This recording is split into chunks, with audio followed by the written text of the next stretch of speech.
Ada sebuah buku lama yang menarik untuk kita kupas ulang. Buku tersebut berjudul How to Swim with the Shark Without Being Eaten Alive, yang kalau diterjemahkan secara bebas adalah bagaimana bisa berenang dengan hiu tanpa dimakan hidup-hidup. Arti sebenarnya dalam buku tersebut adalah perusahaan raksasa atau kapitalis atau individu kapitalis yang punya nickname sebagai shark. Shark itu adalah binatang yang haus darah, kejam, tega, melakukan hostile takeover, pengambilan alihan paksa tanpa belas kasihan pada pemilik lama. Kita semua tahu di negara demokrasi yang mengambil sistem liberal seperti Amerika, berkali-kali kita menyebutkan bahwa Amerika adalah negara swasta, sehingga kendali ekonomi semuanya dipegang swasta. Karena mengadopsi pasar bebas, maka siapa yang kuat dia yang menang. Hukum rimba yang dipakai. Di sini saya tidak setuju. Negara harus turun tangan. Bukan free market yang dipromosikan karena hukum rimba, tetapi fair market karena berdasar kesamaan peluang dan win-win solution. Kita lanjut ke pasar kapitalis liberal yang bebas. Karena mereka kuat, mereka bisa makan perusahaan-perusahaan kecil dengan harga nol. Anda bisa dibikin berhutang pada mereka dan tinggal diambil gratis. Itu muasal kata debt trap atau jebakan hutang yang dilakukan pertama oleh pihak swasta. Para shark inilah pelakunya. Kekejaman kapitalis tadi sampai sekarang masih ada, malahan tambah buas. Dan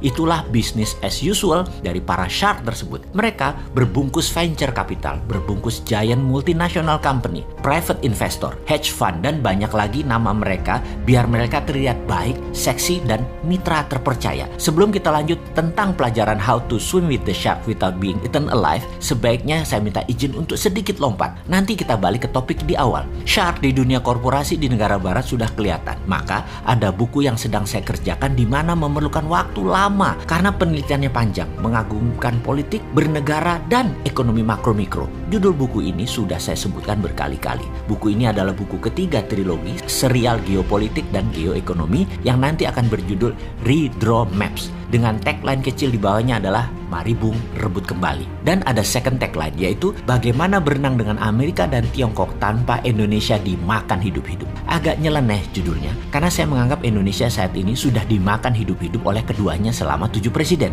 Maaf sekali ya, maaf. Ini sebuah tulisan berdasarkan studi panjang, 3 tahun hingga saat ini. Oke, kita tidak membahas bukunya, namun informasi kali ini kita akan memberikan pemahaman dasar bernegara ala Forza Panarata, yaitu nawacitanya Mardigo Nation. Kita nomor 1 itu anti negara berbisnis. Jadi kita anti BUMN. Jelas dan kita tegaskan sekali lagi. Kita sangat mendukung swasta terutama bottom of pyramid, UKM, buruh, dan petani. Kita juga tegaskan kita mendukung fair trade, pasar yang adil, bukan pasar bebas yang pakai hukum rimba. Di mana shark pasti ada, namun memakan yang kecil dan lemah tidak semudah itu karena dilindungi peraturan atau kebijakan negara. Shark Indonesia akan kita bantu memakan perusahaan di luar Indonesia dan milik asing. Dan itulah yang namanya hacking growth bernegara ala Nawacita Forza Panarata. Kita akan jadikan Indonesia negara swasta. Negara hanya regulator. Negara bukan lagi operator aktif kecuali 3 hal dalam masalah fiskal, moneter, keamanan, dan pertahanan. Dijelaskan lagi, Departemen Pertahanan akan diubah menjadi Departemen Perang atau Warfare, DOW atau Department of War. Salah satu agenda DOW adalah membantu perusahaan swasta ekspansi ke luar negeri seperti VOC dibantu militer Belanda. Hanya militer kita bukan hard skill, keterampilannya lebih soft skill, persis seperti China Military Strategy. Ini yang disebut New Economic Warfare Strategy. Dengan New Economic Warfare Strategy China tadi, bahkan negara lain diinvasi saja, rakyat setempat plus pejabatnya serasa sedang dibantu, diperkaya, padahal harta mereka sedang dikeduk.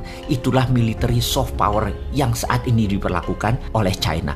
Dan banyak yang tidak mengerti hal beginian. Tapi nggak apa-apa lah, udah kejadian. Kita kembali ke sejarah VOC yang kalau kekayaannya dijumlah sama dengan kekayaan Amazon, ditambah Facebook, ditambah Google, ditambah Microsoft. Dan itu adalah kekayaan VOC. Tanpa military support, hard power yang kejam, VOC nggak bisa seperti itu. Misalnya seperti sejarah di Pulau Banda, penghasil nutmeg atau pala, yang saat itu memiliki 15.000 penduduk.